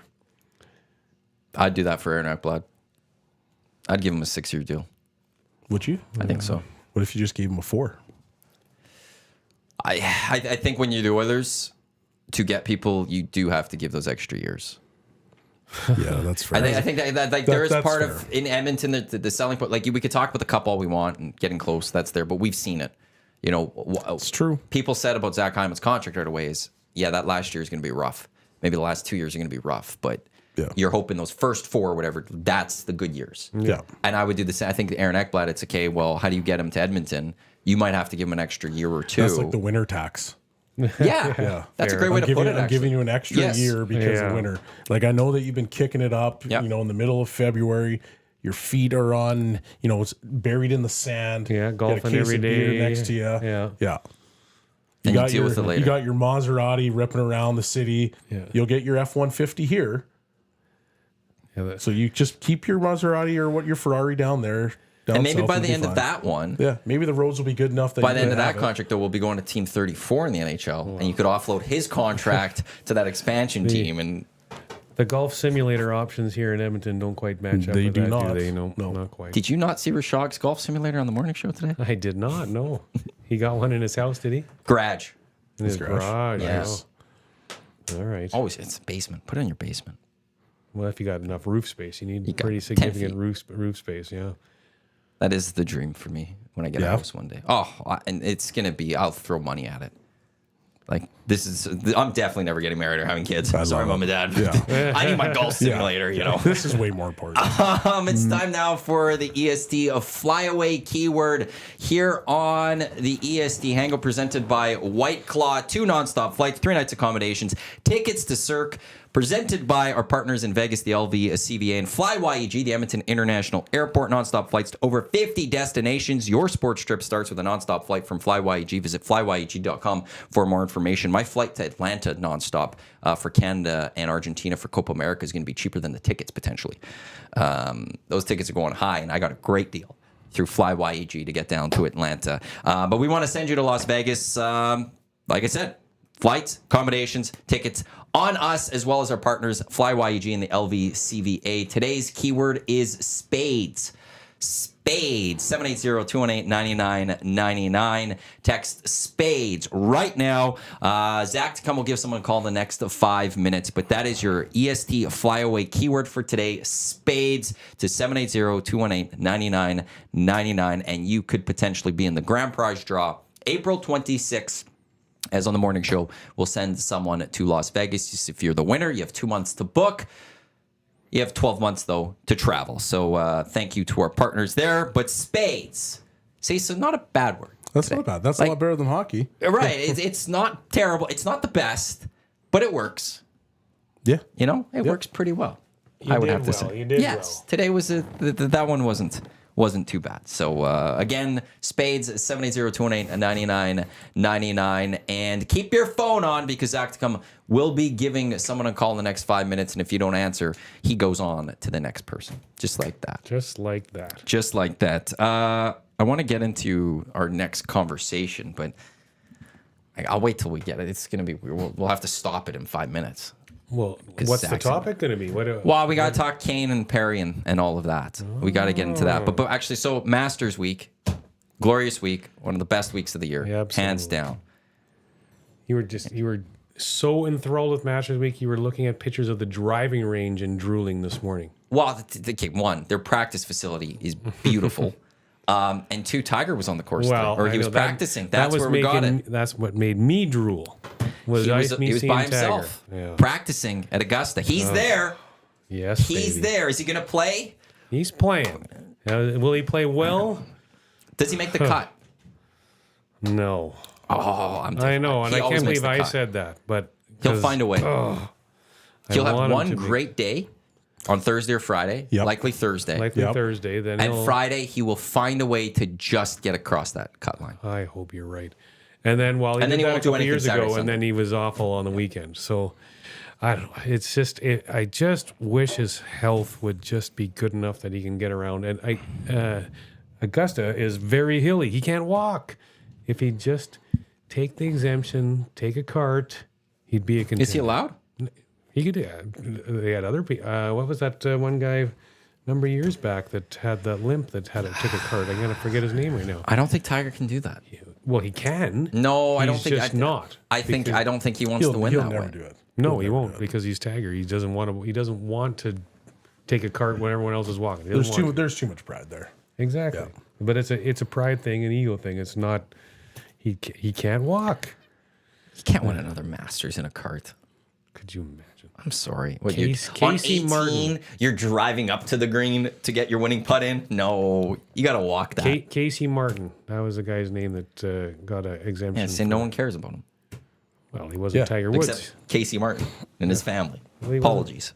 He's not Tiger Woods. Look, I always just love it. There he is right there in the corner staring at us. Maybe for this week, I'll put him in the corner. Yes, you should. A good idea. Yeah, his head will be cut off. You won't see him. That's okay. You'll just see his torso. You just see the power stance. Yeah. But that glare, look at that glare that he's got going on. I just, like Thursday, Friday, I get so little work done. Oh, well. And TSN does actually, look, that's our old place. They do a great job with their Masters coverage. It's on all day. All day. Yeah. That's perfect. And 5 different feeds on TSN 1, 2, 3, 4, 5. You get Amen Corner, you get the featured groups. Yeah.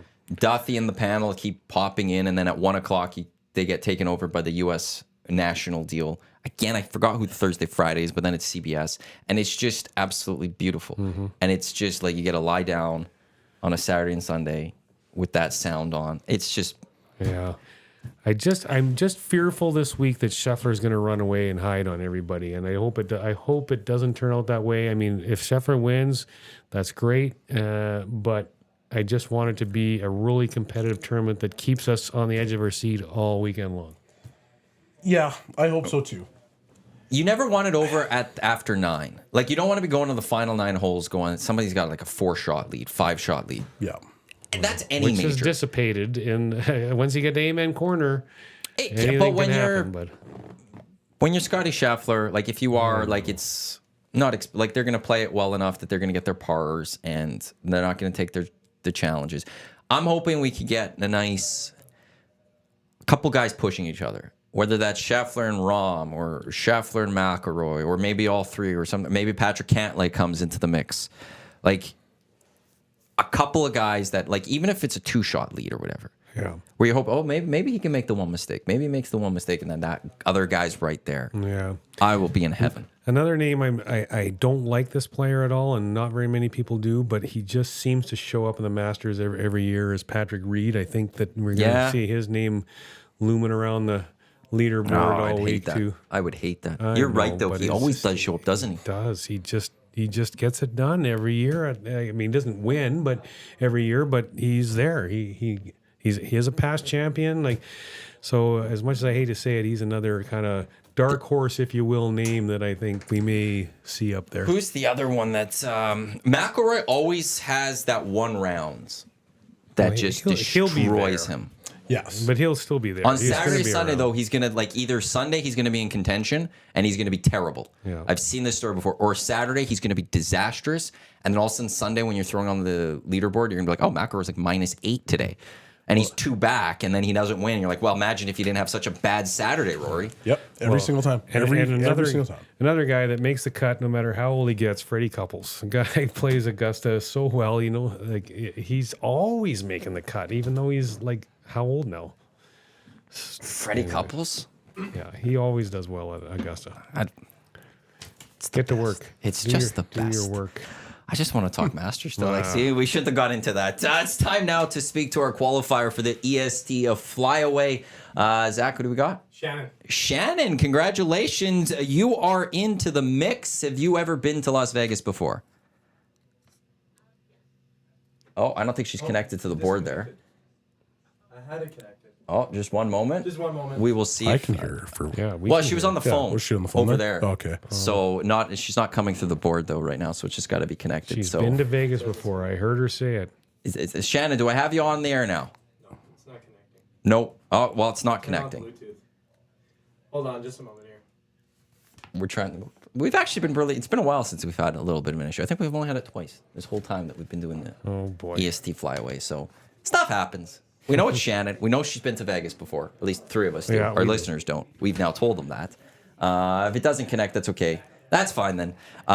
Shannon's in the mix. So we'll next chance to qualify coming up on the Lock Shop with Dusty and Huss, and another opportunity at noon on the Oil Stream with Gazzola and Nielsen. That's on our end. So she gets in the mix. It's not like she didn't answer her call. We just messed up. So she's. I know sometimes we have people like, well, next person. Well, no. This is our fault. Yeah.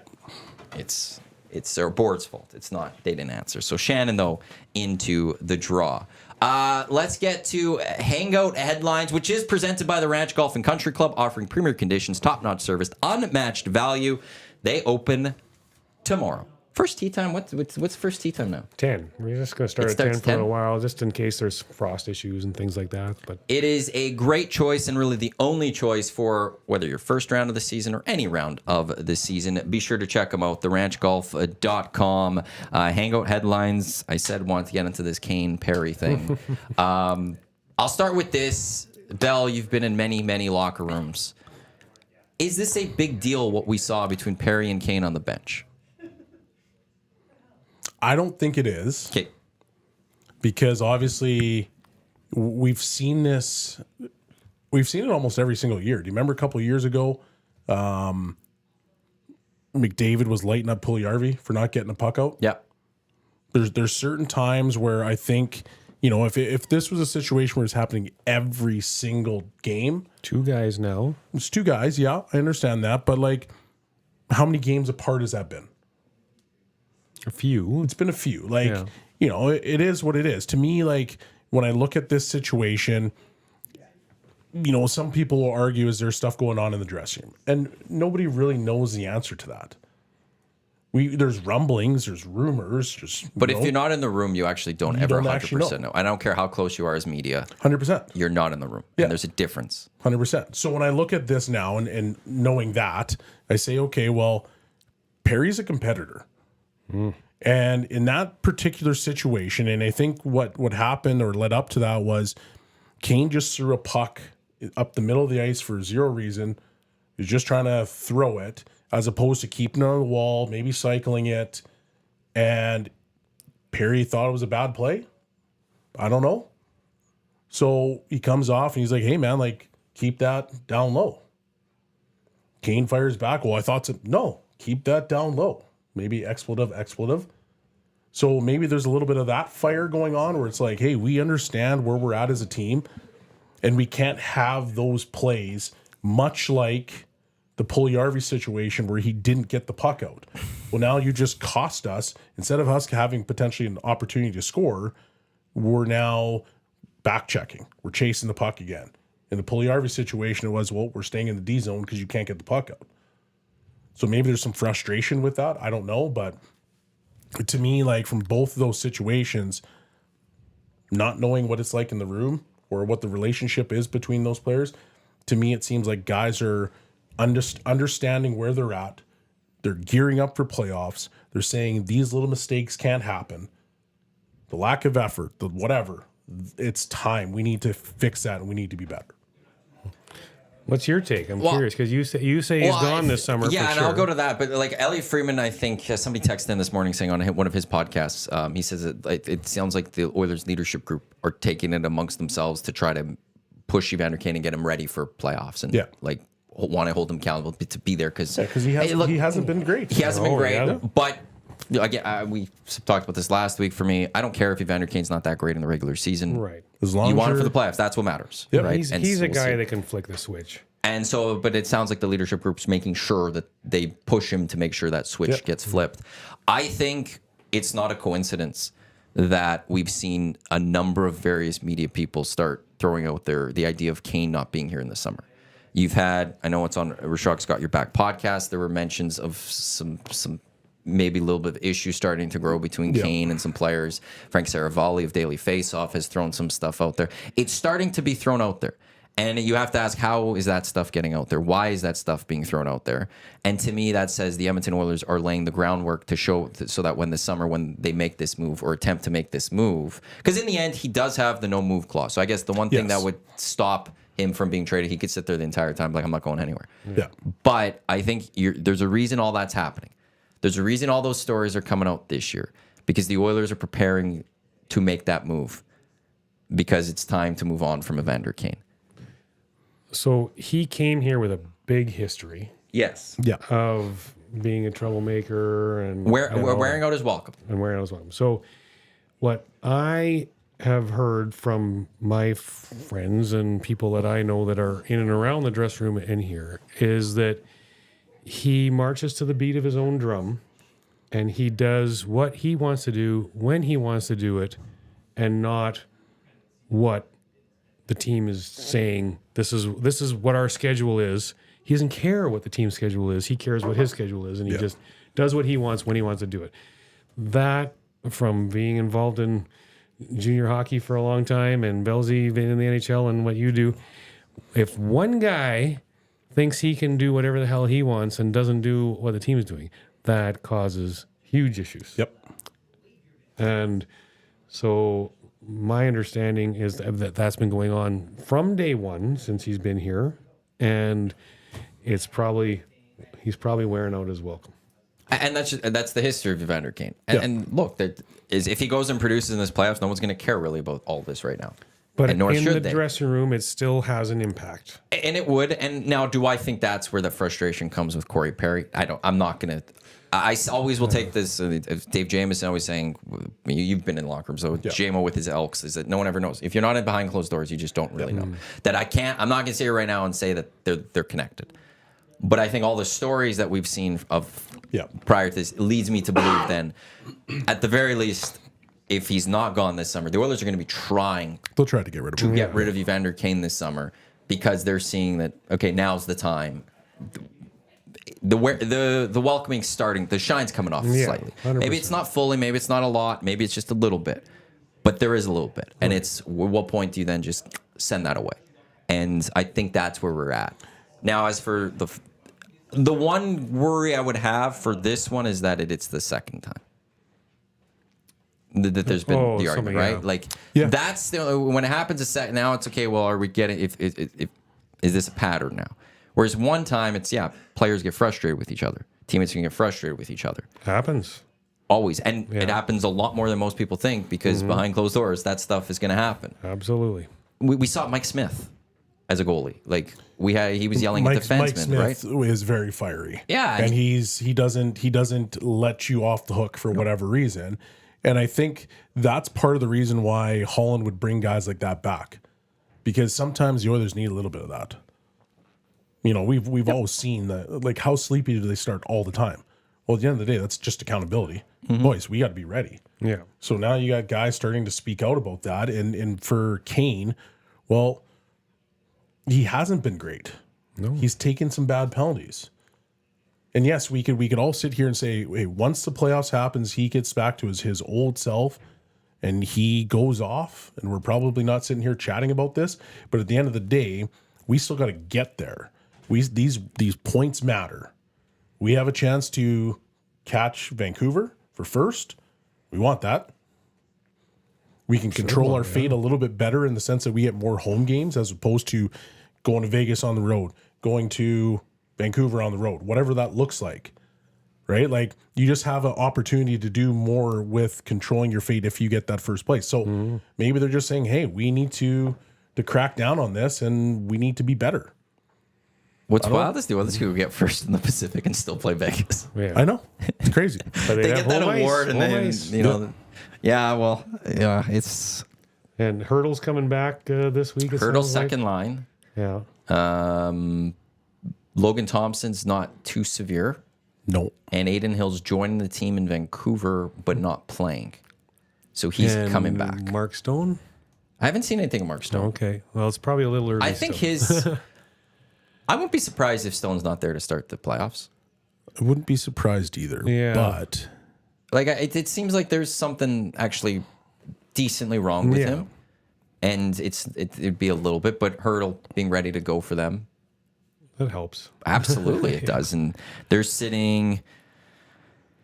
not going to drop out of the playoffs here. No. But as of right now, they're going to the Central. They're taking on the Dallas Stars in the first round of the playoffs. this upcoming week for Vegas is massive. Their next 6 games is massive. Well, I know. So there's Vancouver. So here, let me show you the schedule here. So you've got Vancouver, Edmonton, Minnesota, Colorado, Chicago, Anaheim. So that's a 3-3. That's a 3-3. Potentially. You got to play really well to be 4-2. Wow. You can't afford the losses to the Wild, the Blackhawks, or the Ducks. No. Straight up. If you're with that team, those 6, you can't take that. So if that stumble. happens, if you go 3-3, you then need to get one of them. If you go 3-3, you're putting yourself at 98 points. So what do the Preds have the rest of the way? The Preds have an easier schedule. Ooh. I don't know. easy is Like, it? they get the Jets. They get Blackhawks. Blackhawks, Blue Jackets, winnables. But then the Pens, who could potentially be Oh, boy. Yeah. in a position where they're like that's a huge playoff game for them. Well, Vegas so that could be schedule- 2-2, let's say, for them. Yep. Vegas So that puts schedule's them not at that. 98 I mean, points. they got Blackhawks and Ducks. I mean, that's Yeah, as but easy as it gets. you have 3 heavy games. Yeah. And if you don't win those Okay. games and you have one trap game where you're just not feeling it, you could put yourself in serious problems. Okay, here's a question that I'll throw from the Oilers Because perspective. the Wild is not a gimme. No, they're still playing hard. They played yesterday. They played a goalie his second ever game in the NHL, Yeah. and he got a shutout. Now, to be fair, it was against my Blackhawks, but that's pretty good. Your second game in the NHL, you Yep. get a shutout. So the Canucks have the Golden Knights. They get the Coyotes. They get the Oilers. They get the Flames. They get the Jets. The Oilers the rest Who's of the that, way. sorry? The Canucks. The Canucks, yeah. The That Oilers get the Canucks- Golden Knights, the Coyotes, the Canucks. That's going to be such a pivotal Yeah, game. that's The such a Sharks, huge the game. Coyotes again, and the Avs. Not hard. Like it's not murderer's row of games there. So LA? everyone's got a few Here's LA. toughies. The Ducks, the Flames, the Ducks, the Wild, the Blackhawks. Oh, the Kings could pick up some points Yes, here. they could. Okay, now here's the thing for the Oilers. Okay, let's say last game of the season, you take on the Avs. Now they play the Avs 7:30. The Canucks take on the Jets at 6. So there's a little bit of scoreboard watching. You could see how it goes. Do you go all out in that game no matter what? if you have a shot at the Pacific Division, or do you look at that game back into a back-to-back and get ready for playoffs and maybe rest some players? If you have a chance for the division, you go take for it. the division. You take it? 100%. Yeah. You can't. That's what I You think. can't. You can't not play hard. You gotta get her done. If you can get first place, you gotta take it. Yeah, I agree. Home ice throughout the entire. I'm the type of person first that three doesn't. rounds. I'm not that big of home ice in hockey anymore. I don't think it's as important, and I'd have to go a little deeper. The game sevens, home team 6 of 10. Home teams won 6. Away teams won 4 of the last 10 playoff game sevens that we've seen. You're a like it's wealth of right there. statistical knowledge. Well, I looked that But one up that's last still week, and it was 6 and only a couple 4. years. Yeah, the slight of edge does Yeah. go to the home team. I think the Oilers are good enough that it doesn't matter.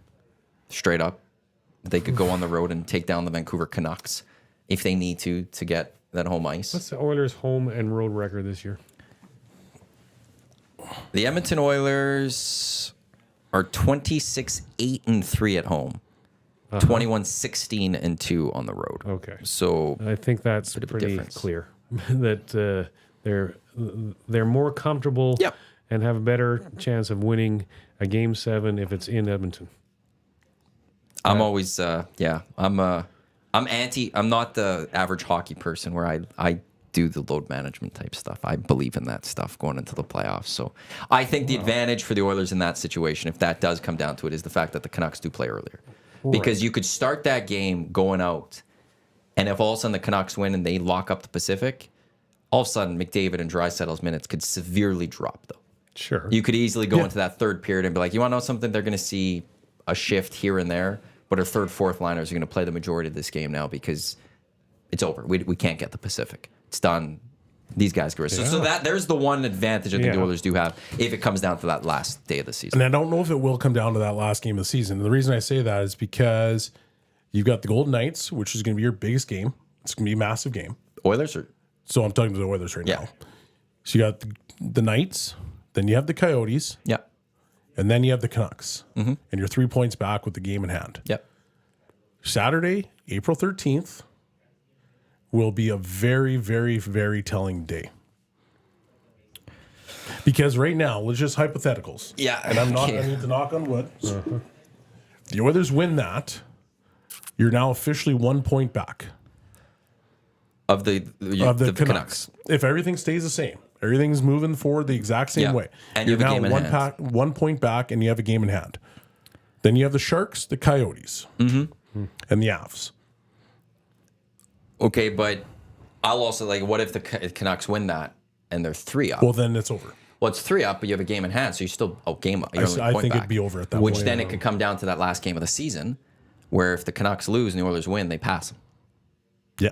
That's where I'm But I'm seeing that. I don't know path if the to that. Canucks are going to be in a situation like So they play, got Golden Knights. Yeah. So okay, after that game on Saturday, they then get Flames Jets. They only have 2 games. They're going to beat the Flames. And they beat up on the Jets. But that's the thing. If they lose that Jets game, that's where as long as the Oilers win every game after that Canucks game on Saturday, they don't have Canucks lose, Oilers win. They The don't Oilers have take an that easy schedule. So it's actually fun being able to see these. Like we don't have the real stretch drive, We have the one playoff race in the East with Detroit, Pittsburgh, Washington, Philly, all fighting for the one It's spot. been fun to watch. We know everything else that's there. Oh, and the Islanders also just above 2 in the divisional spot. The West, the Blues aren't catching the Golden Knights here. 87 to 92 points. It's not happening. But we're seeing these races for the Pacific. Who could win the Pacific? Can the Golden Knights get into the Pacific? Are they going to stay in that wild card? Could the Kings jump up a little bit? It's The game in hand. The game in you know when hand it is is? actually for the Oilers is the night before. the Coyotes. Yeah. On the That's next the game in Thursday hand. or next Wednesday. Yeah. And that's where if you close it into one, it comes down to that game. Yeah. But so the Oilers have the advantage where they get to play a little after. So you're kind of seeing what the Canucks are doing.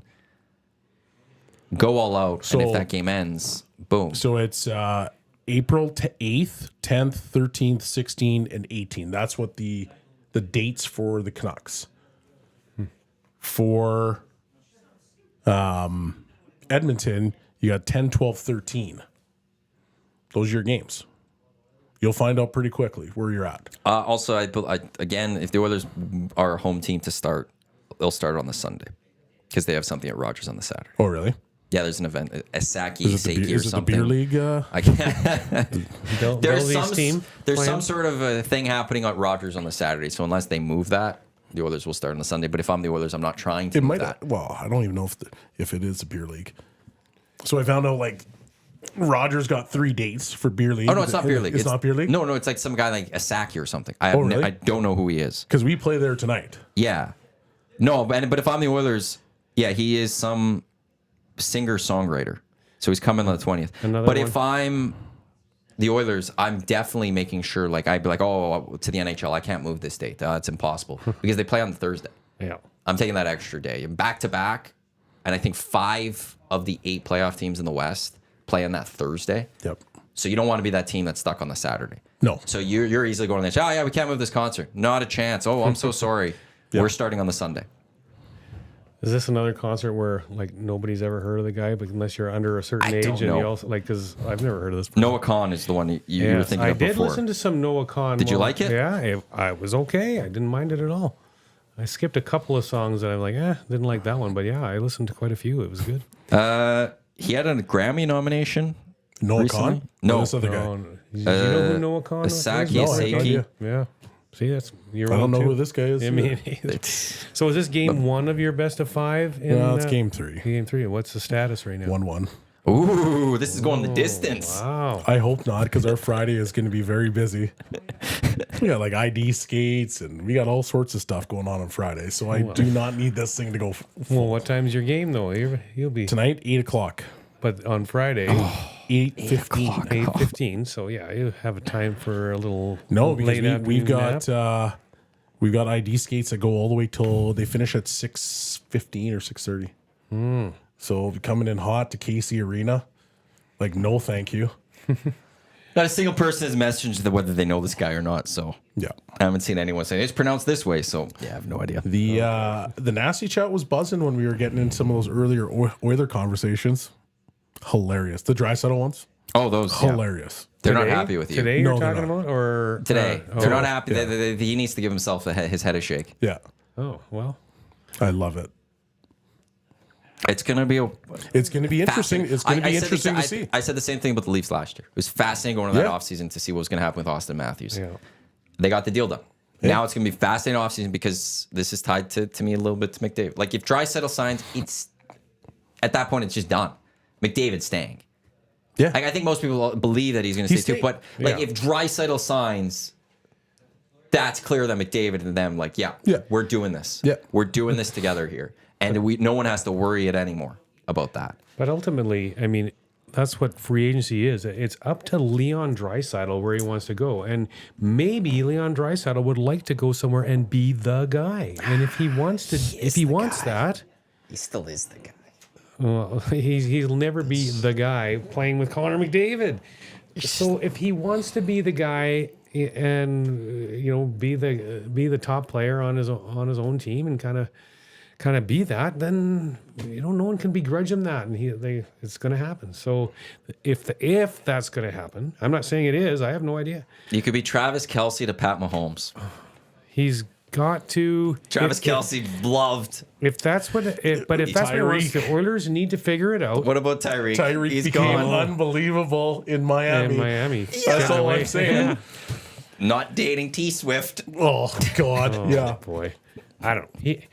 Oilers just need to figure it out and make the best decisions possible for their long-term future. Well, and if it's but I signing think- him, great. I think that's. I don't think the Oilers would be outbid. No. I don't think that either. We'll won't hear the story that the Oilers didn't offer the same contract that the other team Yeah. offered. That we will never hear. I believe, and if we do, that GM should be fired right away. I'll throw that one out there right now. I don't care whoever takes You over. got to do whatever's Like, in your it's- power to keep him here. Yes. And you make it work after that. You deal Like with the cap consequences and all. You deal with that, the ramifications after. But you got to give do him everything in your power to keep him here. If he says I want 8 years at max, you go here's 8 years at max. If I need a private jet to get down to LA to see my girl, It's because she done. wants to be there to be an actor, I'm going there. Done. I'm doing it. Okay. Daryl, you can have mine. We can borrow it. We can share it. It's now both He's of got us. his place in But LA then too. what They does could just keep Connor going get? back. Connor gets, Connor's fine. I don't think Connor. See, and then you could just. You don't Connor hear has those a key- stories about Connor. Connor has a key to the city. Connor's got his heated fair. driveway. Where does he need to go? Yeah, exactly. He doesn't need anything else. Yeah. But like I said, ultimately, though, it's out of. Does the The Oilers team winning a cup this year or next year make it more likely he stays or goes? I'll go with Leon on this. Ooh. Because I always believe, like, sometimes it can make it a little more likely they'd leave because they got the ring. They did it. Now they can focus on whatever. Like, the winning can take a step back, in a sense, sometimes. Or do you want to go, we're going to run it back type thing? I would want to run it back, and I would want to create a dynasty. Because that's more of a legacy. If you go in there and you create, and you're like, hey, we just won 4 Stanley Cups in 6 years, that is a legacy better than if you just won 1 Stanley Cup and then you left and didn't win again. Because at that point, But now- okay, so if it's legacy, though, what's bigger for legacy? Being one of the guys that won the cup in Edmonton or with the Kings? It's always going to be Edmonton. If you only get one, it's going to be Edmonton because of the history of who's won here in Edmonton. I don't know. So if legacy matters, I do believe then it's even more that Draisaitl would stay. Life matters. And if his gal wants to be in LA, hey, you're not married. You are. We all know who makes the decisions to go around things like this. I mean, if his gal says, I want to be in LA, didn't the same thing happen to Stoley? Didn't Stoley his gal want to be in LA or something too? And sure enough, Where did he end up? Where did he end up? That's like visiting Edmonton is one thing, but you're not permanently here. So you can say whatever you want about, oh, she's here. Well, yeah, visiting. You're not living here. I'd do the same thing about that money. Right? I'd be living somewhere else. That's my point. Coming back here, occasionally see the family and stuff, and then back. So that's my point. So I fly in and But- I'm here all the time. No, I'm not here all the time because I don't have roots here all the time. And this is where, though, And that's like, a big thing. It doesn't see this with the way it is nowadays. You're gone half the year, anyways. If you're Leon, I don't disagree. you're with on the you. road half the year, so she only has to be here for when they're at home. Even then, you only have to fly her up here half that time. Okay, but like, let's be honest here. Let's be honest. So, based on that logic, you're basically in and out every second day. So you're gonna fly her in and out every second Well, day for the longer So- homestands. You see, and that's the thing. She only needs to come up for the longer or she homestand, just, or she's not the just other ones. there the whole time and then never leaves. Yeah, but you're not with Connor. I agree. And then she can't go Hey, hang and out. they're- and- She can't go hang out with Lauren. And both of them are super tight. But once That's, again, and I think the girlfriends are tight. They too. are. They're very well, tight. fiance and girlfriend. They're very tight. And that's where that all. I'm fascinated by it all. And like, you don't want to get into personal or something here, but this, as we get into the personal part of the contract, that plays into it this. does. Absolutely, But it so does, does my aspirations to be an actress or an actor but- in certain places. And that's where because you it's not could work. always about just what your career is. Think about Gaudreau. Why did Johnny Gaudreau go to Columbus of all places? He's just closer to New Jersey. Because his wife is a doctor and happens to specialize in what they specialize in that particular area of the country. With It was a acting- factor. is that why? It's a factor. I did Yeah. not hear that. Acting though too, though, it's like you go on the road for acting too. It's not all just that you sign up. Some film shoot goes into New York. You got to go to New York for a couple But weeks. if you're So she could like that's where it's like if it's you're all a doable. non-existent, if you're a nobody in the Holly world, That's why you live there. But then there's time to come up here and go back down and nonstop flight for some FlyAway. It's very easy. I love it. Ultimately, I love it, Maddie. I think both of our point though I is love it, Maddie. Leon Draisaitl is going to decide where he's playing hockey. I mean, Leon Draisaitl Well, he and says his it's the family. girlfriend. Well, it's Leon Draisaitl and his family. I Just mean, that's who's going to decide where he wants to play. There could potentially be absolutely nothing that the Edmonton Oilers could say, do, win or lose in this upcoming playoff that can impact whether or not he wants to stay here long term or it's not. kind of the same stuff as the Kane and Perry stuff. Behind closed doors, nobody knows what's actually going to happen. Right. We all want Draisaitl signed back here. Why? Because we love him here, and he's an unbelievable hockey player, Right. and he adds to the Edmonton Oilers.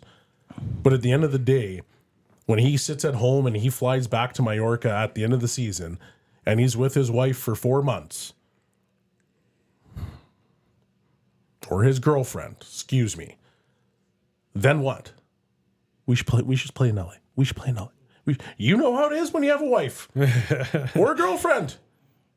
Sometimes that stuff, it carries on. Yeah. She just And I loves can tell Edmonton. you that right now because I got this. And sometimes things carry on.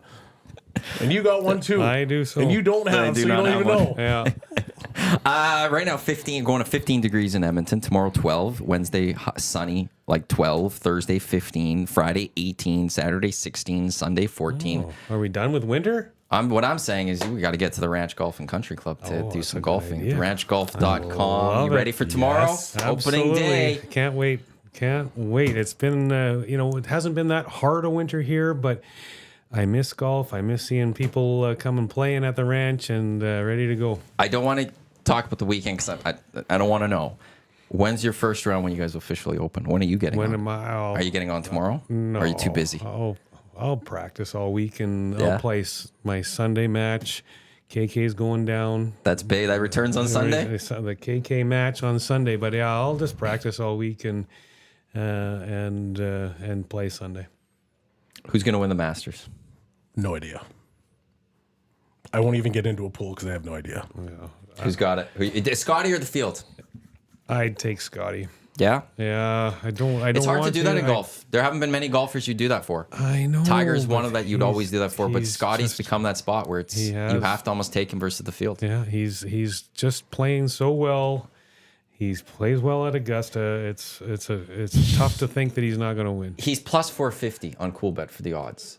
It's rare to get golfers under 4, like in the hundreds.